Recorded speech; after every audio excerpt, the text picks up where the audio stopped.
আজকে একাদশী। তো আমার শাশুড়ি মা রেগুলার রান্না করে, তো একাদশীর দিন আমি রান্না করে থাকি। তো যেহেতু আজকে এখন শীতের সিজন, তাই নতুন আলু উঠে গেছে, তাই আলুর দম তো হতেই হবে।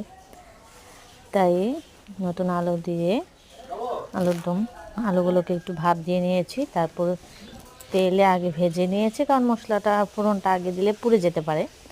তাই আগে আলুটা ভেজে নেওয়ার পরে তেলে ফোড়ন দিয়ে একটু হলুদ লবণ ছিটিয়ে দিয়ে জল দিয়ে দিলাম।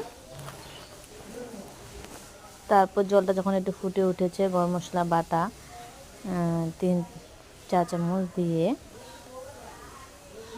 একটু ঘি দিয়ে দিলাম। এই যে রেডি। তারপর বাঁধাকপি রান্না করেছিলাম, আর